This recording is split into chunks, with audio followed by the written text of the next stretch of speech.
Have you ever wondered what would it actually look like to be a part of a move of God? Or maybe you thought, if God really moves, why doesn't he move in my life? Why does he feel silent? Why does he seem distant? Why does it feel like he's absent? If you've ever asked those questions, you are not alone. But here's the truth. When God moves, everything changes. And every single time, his movements carry the same fingerprints. Together, we'll uncover what a true move of God looks like, why it matters today, and how you can step in and join him in what he's already doing. Together, we will discover that the question is not, will God move? The real question is, will we join him? Get ready to see what happens when God moves.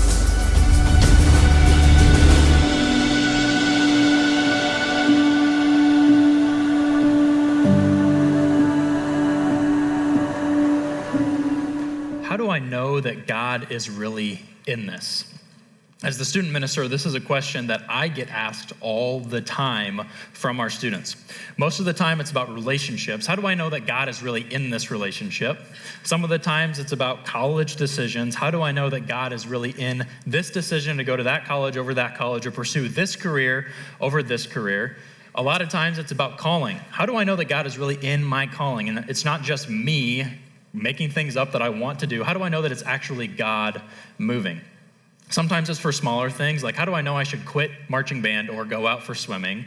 But in reality, I got to tell them that this is a question that you are going to be wrestling with for the rest of your life. This is a question you're going to be asking yourself all the time. I mean, the same is true for me and my life. I'm well aware of that. Even in the past year, I can find myself over and over and over again finding myself asking this question, how do I know that God is really in this? For me and my family, it sounded a lot like this. How do I know that this is where we are supposed to be? How do we know that God is in this?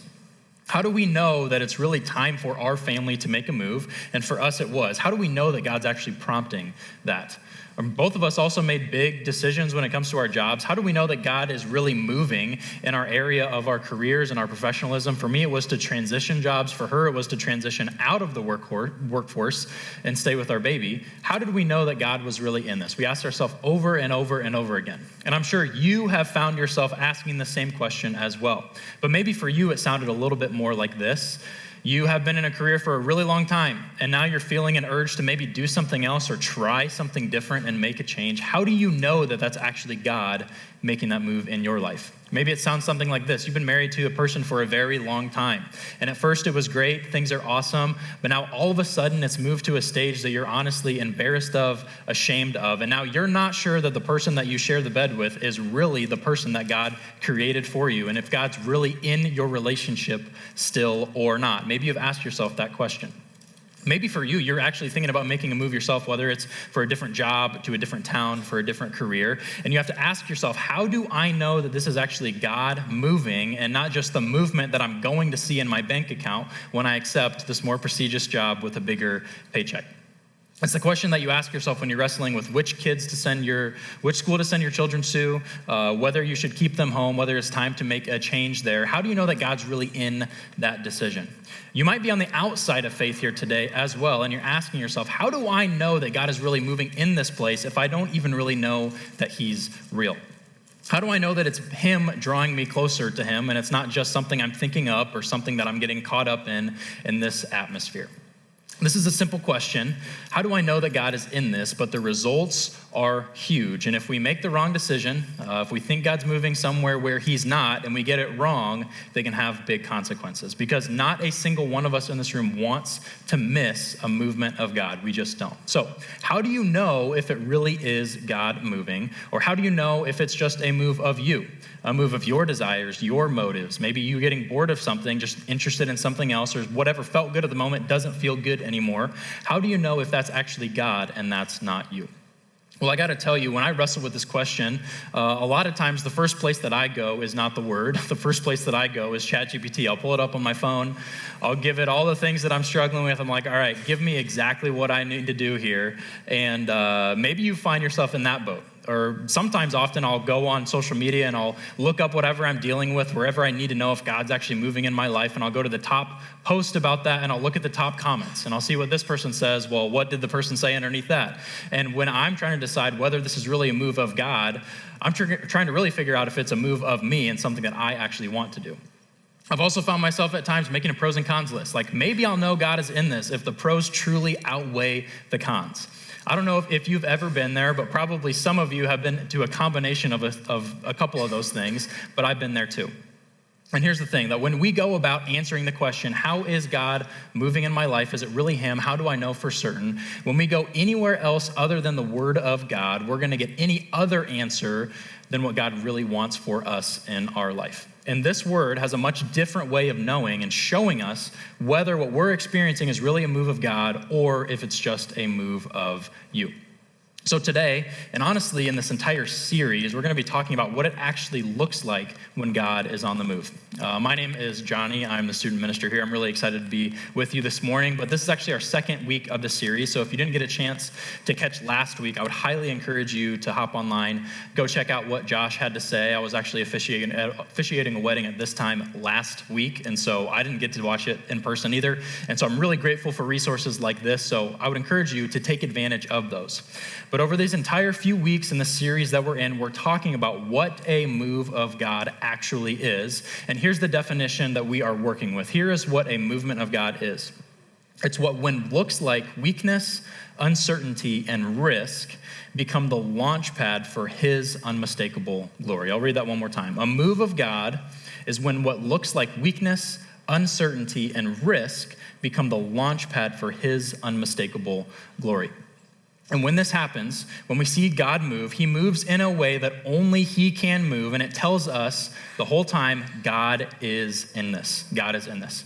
Also in this series, we're covering the 7 marks of a movement. Every single time that we see God move in big ways in this scripture, it leaves behind evidence. And fortunately for us, we can open up the Word of God and we can look and see how God has moved in the past. And it shows us a few clues on how we can tell if God's actually moving in our life. So here's some of the marks. It always requires a step of faith. If God is not in it, it will fail. The Holy Spirit empowers ordinary people, and then there's a few more. People are amazed.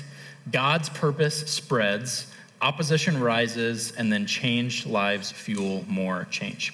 These are essentially the fingerprints of what it looks like when God is on the move. And so today we're going to do exactly that. We're going to open up the Word of God. We're going to read a story, and we're going to look at exactly how he moved and how these marks of movement showed his people that it is actually him that is moving. So today we're going to be in Joshua chapter 3. So we're at the very beginning of the book of Joshua. And at this point in the story, Joshua had been the leader of the Israelites for a very short period of time. The longest that scholars think that he's been in charge is just a few months. Some people say that he's probably only been the leader for a few days. So you got to understand, he is brand new. He's a new leader. He's in a new generation, and the people have been wandering in the desert for 40 whole years. And finally, now is the time where they're going to enter into the land that God has promised them decades and decades before that. Except these people have a slight problem. Actually, they have a very similar problem like they had before. I'm going to show you on a map exactly what I'm talking about here. Here's the problem that they're into. They have one last thing that they need to do before their feet are on the ground in the promised land, and they're right here, okay? So they're around Mount Nebo right there. So the Sea of Galilee and the Dead Sea are connected by a river, which is right here, and where they need to go is Jericho. So they run into a dead end again. What is it with these people and running into dead ends over and over and over again, specifically through bodies of water? Well, fortunately for them, God is on their side, and so there's no obstacle too big that God cannot move. So having God on your side always helps. But you also have to remember that this entire generation, every single man who was of fighting age at the time has died. They were not allowed to go into the promised land. They're not allowed to step into this territory. And that's because a short while before this, there was 12 guys that went into the land that was the promised land, still occupied by the Canaanites. And when the 12 men come back, only 2 of them say, hey, God's got this. Those guys are big, they're strong, they're tough, they're powerful, they got resources, but God is on our side, so we have nothing to worry about. Let's do this. Only 2 of the men had the courage to come back and say those things. That was Joshua and Caleb. The rest of the guys that went into that land, they came back and they said, no, they're too big, they're too strong, they're too powerful. I don't know if you've seen us, but we're kind of weak. And so because of that, God called them an unbelieving generation, and he did not allow the men and this entire generation to enter into the promised land. So this is a completely new batch of people. All of the people that have been wandering in the wilderness are now gone. And they had only seen and heard of the stories of God's mighty acts. They had not actually witnessed it for themselves up until this point yet. And so now they're going to experience a move of God for the first times. At the very beginning of this chapter, we see that they're preparing for what is about to happen in Joshua 3. We see that the officers are actually going around to the people of the camp. They're telling them, hey, get ready, something's about to happen. You're going to see the ark go by you. When it goes by you, give it a little space and then follow it. So that's what they tell these people to do. And then in Joshua chapter 3, verse 5, Joshua himself actually tells them to do this. It says, Joshua told the people, consecrate yourselves, for tomorrow the Lord will do amazing things among you. In other words, he's saying, get ready. Get ready. God is going to show up. And to consecrate themselves for these people, it's no small task. That means that every single person must become ritually clean. They have to go through bathing. They have to give offerings. They have to get their heart right with God. It's no small thing. It takes them the rest of the days to finish doing this, but it's extremely important. You know, we don't have a Joshua telling us that God told him things and telling us to do those things. Like, as nice as it would be to have someone that hears directly from God that we get to follow, we don't have that luxury today. But I will tell you that God is still on the move. And let's say that God is going to do a move in your life today, in this moment, based off of how you prepared yourself yesterday. Would you be ready? Joshua 3:5 says, consecrate yourselves for what God will do tomorrow. So ask yourself, if God moved today because of how you prepared yesterday, would you be ready, or would this movement of God pass you by? Yesterday's already gone, so we can actually look at what happened and say, would I be ready today for God to move or not? God's ready to move in your life. And you're going to see him move. I promise that. That's going to happen at some point. But have you prepared the way for him to do this? No matter how big of a move of God you need in your life, your faith, your marriage, your career, would you be able to say yes to a movement of God today and the things that he has in store for you, or would it pass you by because you are not ready? Joshua knows that God's going to move. His people are gearing up for what's about to be a movement of God and a miracle for their whole nation, which they're pretty sure is coming, but they're not for certain. We're actually going to keep reading. This is Joshua chapter 3 and verse 6. Here's what it says. Joshua said to the priests, take up the ark of the covenant and pass on ahead of the people. So they took it up and went on ahead of them. And the Lord said to Joshua, today I will begin to exalt you in the eyes of all of Israel, so that they may know that I am with you as I was with Moses. So this shows us, this is Joshua's first gig, okay? He's pretty fresh. These people loved Moses. They revered Moses. He was their guy for decades and decades and decades. He's just passed. Now the torch falls onto Joshua, and this is his first opportunity really to prove himself to the people of God. And what happens here is that God is actually going to exalt him in the eyes of all people. And this is our first mark that we're going to see, is that God's Spirit empowers ordinary people. In this case, Joshua, he's brand new. He's not the celebrity prophet that Moses was at all. Not a lot of people know who this person is. He hasn't been the spokesman of God for a long time. Actually, what we see is that God selects him to be the leader of the people in the very first chapter of Joshua 4, and he has to remind him 4 different times to be strong and to have courage. God tells him himself, he says, be strong, take courage, I'm with you, I'm going to be with you, have courage, take heart. He reminds him this over and over and over again. And what this shows me is that Joshua was a person that actually did need this reminder to be strong and to have courage. I think God told him this 4 times because he needed to hear it. There was a part of him that was probably nervous. There was a part of him that was probably scared, overwhelmed. He knew he had big shoes to fill. He knew this new position was a big deal, and he knew that it was under God's authority. And so for him, he needed that encouragement that God was going to be with him, so God gave him that. Joshua was not a bulletproof person. He was not a mythical hero. He was simply a man who, despite his questions, had faith. And that's why he was the leader. He'd proven himself in that before. God told him to do something, he did it. And because of that, he's the leader. He had faith. And that was good enough for God. God empowered him, as ordinary as he was, to lead his people into the land that God had promised to him. So we're going to keep reading. The next mark of the movement that we're actually going to see is that it requires a step of faith. This is going to be pretty obvious as you see the instructions that Joshua is going to give to them that have come from God. The next thing that we see is that it requires a step of faith. This is from Joshua chapter 3, verse 9. Here's what it says. Joshua said to the Israelites, "Come here and listen to the words of the Lord your God. This is how you'll know that the living God is among you, and that he will certainly drive out before you the Canaanites, the Hittites, the Hivites, the Perizzites, the Girgashites, the Amorites, and the Jebusites. See, the ark of the covenant of the Lord of all the earth will go into the Jordan ahead of you. Now then, choose 12 men from the tribe of Israel, one from each tribe.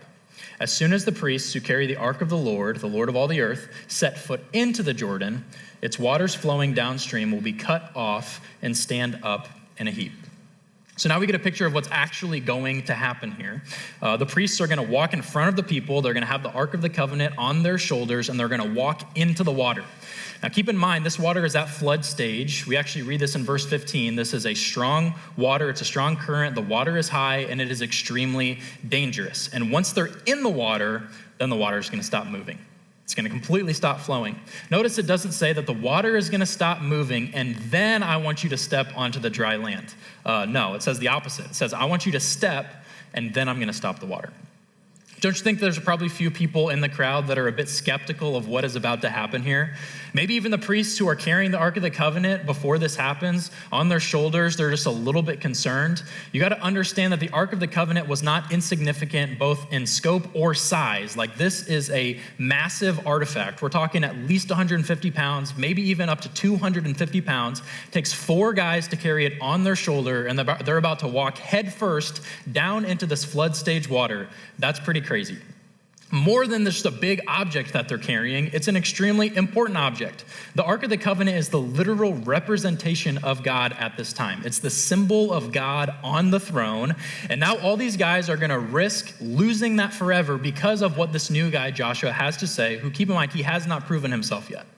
There has to be part of these guys' minds as they're approaching the water that's just thinking, like, I don't think this is a good idea.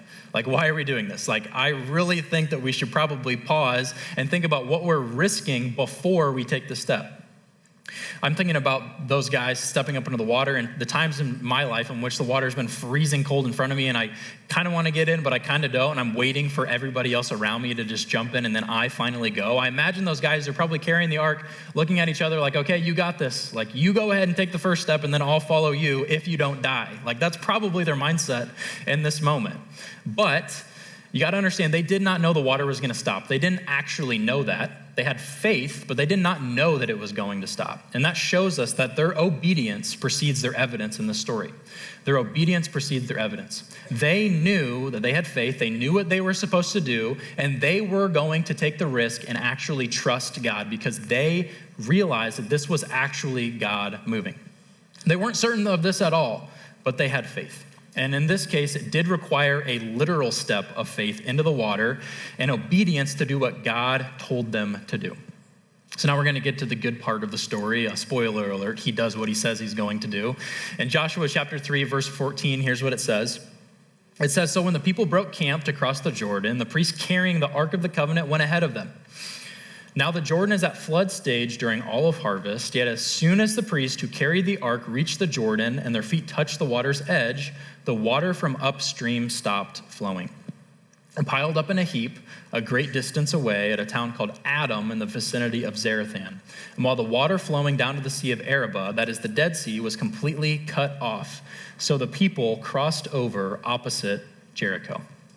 Well, what mark is this? Well, if God's not in this story, it would have never happened, and it would have failed. If God was not in this story, it would have failed. You know, this water crossing gets pretty overshadowed by its big brother, the crossing at the Red Sea. That's the one that we talk about. That's the one that you learned about when you were a kid with Moses and the staff and the parting of the water. But what sets this story apart from that one, and what I think is even cooler about this story than that crossing, is that if God was not in this, it would have failed. But more than that, the throne of God, the Ark of the Covenant, goes in before the people. It stays in the water the entire time that they're crossing, and then after everybody had made it safely to the other side, then and only then does the presence of God follow behind them. So more than God just being in this story, God is before this story, God is during this story, and God is after this story as well. If God was not before, during, and after, none of this would have happened. And this is the kind of move of God, the exact move of God that our definition is calling the move of God. I'll remind you again one more time. It says, when what looks like weakness, uncertainty, and risk have become the launch pad for his unmistakable glory. And this story is the perfect example of what it actually looks like when God moves. The people weren't certain. They took a risk. They stepped into the water. And now this story has become a launch pad for his unmistakable glory. A story that's so good that if God isn't in it, it's going to fail every time. It would have never been possible. You know, the story also shows us that people are amazed. Like, we're getting to read this story thousands of years after the fact, and this story is so really hard for us to believe as well, but can you imagine being there at the time, seeing the water pile into a heap, having the riverbed become completely dry? I mean, that is unimaginable, and it's absolutely amazing. But when God moves, it creates awe. People are amazed. When they saw this movement of God and the instructions from Joshua, he actually tells them after they've crossed the water, the ark's going to stay there. And he says, I want you to send 12 guys from each tribe down into the water. You're going to pick up stones about as big as you can carry, throw them on your back, and bring them to the other side of the water. Here's where our story picks up again. This is Joshua chapter 4, 8, and 9. It says, so the Israelites did as Joshua commanded them. They took 12 stones from the middle of the Jordan, according to the number of the tribes of the Israelites, as the Lord had told Joshua, and they carried them over with them to their camp where they put them down. And Joshua set up the 12 stones that had been in the middle of the Jordan at the spot where the priests who carried the Ark of the Covenant had stood, and there they are to this day. After God moved, Joshua set up a memorial of what happened. He took the 12 stones from the riverbed, he set them up in their new camp, and it showed these people, it showed the next generations of this movement of God. It explained it to them. And this shows us that God's purpose spread in this movement. His purpose spread. Now this ground is marked for what happened to Israel that day for all of the generations in the future. And keep in mind that this was the first time that the Israelites had returned to the land of their forefathers since they were in slavery and since they were wandering. This was a part of God's purpose. He had told them years and years and years ago that I am going to give this land back to you. Now they are back in the land for the very first time. And this is significant. This one movement of God, this one event that happened, it didn't just happen for those who were there that day. It actually happened for us as well, because this movement was one step further in God creating the nation that he needed to create to send Jesus into the world. That was a movement for them back then. It's also a movement for us today. And so here's my encouragement for you. How do you know that God is really in this? You're asking yourself that question. Well, what did the Israelites do? From now on, every time that they ask that question, how do I know that God is really in this? They would be able to point back to that monument. They would be able to point back to that altar and say, I know that God is in this because I remember how he moved. I remember how we got here. We didn't get here by ourselves. We got here because of the movement of God. And this story and these stones mark that God's plan was not only working then, it's also working now. God's purpose spread, but the opposition was still there. Actually, in Joshua chapter 5, it tells us that the Amorite kings had heard of this happening, and their hearts melted in fear for what was about to happen.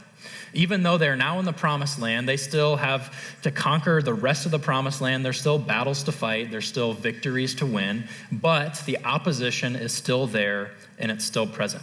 Actually, later on in the book of Joshua, it says that all of the kings of these nations got together and they banded together so that they could put a stop to the movement of God. When God is on the move, sometimes in the followers of him, it creates worship and wonder. But when it comes to the opposition, it creates alarm. And that's exactly what happened in this story. You know, Satan never gives up dark domain easily. And if you feel like God is moving in your life and in your story, and all of a sudden that's being met with resistance or closed doors, that might be a sign for you that you are exactly where you're supposed to be. And it might be a sign for you to keep having faith because God is on the move. Because wherever opposition rises, God's still there. God's still there. So what happens next in the story is actually a little odd. It's a little bit different, and it's honestly kind of uncomfortable to talk about, but it's not insignificant, so we got to bring it up today. You got to remember that these people have been wandering in the desert for 40 years, and before that they were in slavery, and actually Joshua chapter 4 and 5 describes how every single one of the people who was of fighting age had died, and so this is a completely new people, new generation. Also, you got to remember that this was a nation that was supposed to have the mark of Abraham on them, which means that all of the men had to be circumcised. But they had stopped that practice when they were in the wilderness, and they had stopped it when they were in slavery. So none of the men that were there had actually had this happen to them. And so now that they're finally stepping foot on the promised land, they know that it's probably time to mark themselves the same way that God has told them to do. None of that has changed until this point. And so they get across the water, and then all the guys look at each other and say, we should do this right now. We all desperately want to do this. That doesn't actually happen in the story. Actually, that's met with some resistance as well. None of them wanted to do this, but they knew it was something that they should do. Actually, Joshua does hear from God. God says, it's time. The people have to be marked again. My purpose needs to spread. And so that's exactly what happens. But that's not like the significant thing that happens. What happens after that is what's actually really important. This is Joshua chapter 5 and verse 9. And this only happens after they do this and they mark themselves again. It says, then the Lord said to Joshua, today I have rolled away the reproach of Egypt from you. So the place has been called Gilgal to this day. Gilgal just means rolled away. These people who were slaves and wanderers are now finally a restored people. The stench of Egypt and slavery that had been following them for decades and decades and decades has now quite literally rolled away. They've dropped their old identity. God moved and they picked up their new identity. And here's what this tells us about this movement. It tells us that changed lives fuel more change. They saw a movement of God. They were able to be a part of the movement of God. And because of this, they decided, hey, now is the time we're going to make our lives right with him. Because changed lives fuel more change. They got a front row seat to what God was doing when he held back the waters for them. And now with Joshua as their leader, they're ready to step into the promised land and take the promised land, the land that God had been promising them for a long, long time. And now that they're in this new land, they've dropped their old identity and they've picked up a new identity. This is actually the pivot of the entire identity of the nation. Before this, they were slaves and wanderers. And now after this, they are a restored covenant people for the first time in a long time. Before this, they were unmarked exiles. And now they are a people who is whole and ready to possess this land. Before this, they were full of shame. And after this story, they are reminded of God's promise, that God is the same yesterday and today and forever. All this only could have happened because of a move of God. He's the only one with the power to move in such a way that it changed lives who then turn around and change lives. This entire generation was set up for success because of what God did when they were up against the dead end. So what is this story that happened thousands of years ago? Like, what does this actually mean for us in our life today? Well, I actually have two challenges for you. The first challenge that I have for you is actually more of a question. I want you to ask yourself this. Am I ready to see a movement of God today based on my preparation from yesterday? I want you to just think about yesterday for a second. And now whether your answer to that question is yes or no today, what I want you to do is I want you to decide that tomorrow my answer is going to be yes. Because today I'm going to prepare myself. You might even be here and you're not sure what really to believe about God and you're not quite ready to take that step. My encouragement for you is just to see what he has to offer. Put him to the test in this. Say, God, I'm going to prepare my heart for you today, expecting you to move tomorrow, and see what he does. Here's my next challenge. The Israelites, every time that they were asked with the question, how do I know that God is in this? They could point to the stones and they could say, we know that God is in this because we have seen him move. So the question, how do I know that God is in this? That's your same question as well. But here's what I want you to do. I want you to look back on your life. When has God moved in your life in a way that only he could have moved? I want you to write that moment down, whether it's on a sticky note that you put on your mirror or just a notes on your phone, or maybe you change it to your screensaver for just a little bit of time. What I want you to do is the next time that you're wrestling with this question, how do I know if God's in this? Like, how do I know that this is what God really wants for my life? How do I know that God is really moving in the midst of my trouble? I want you to remember that time that he moved. The time when you were up against the dead end, the time when you didn't think that there was going to be a way out, but yet God provided a way. And I want you to be able to answer this question. I know that God moved because I saw him move in this time. Whenever you're wrestling with that, you'll be able to point to that and say, this is how I know. This is how I know. You know that when God's people saw a dead end, God actually used that story to put an end to death for all of his children. Here's what I mean by that. God used this one step, this one story, to actually set up his plan to bring his people into the nation that he was going to send his son into. And when his son came into this land, Jesus put an end to death for everyone here. And because of that, this story is crucial to our faith. It's crucial to us today. Every single one of us in this room today has benefits from the faithfulness of Joshua, the faithfulness of those people, the faithfulness of God's Son.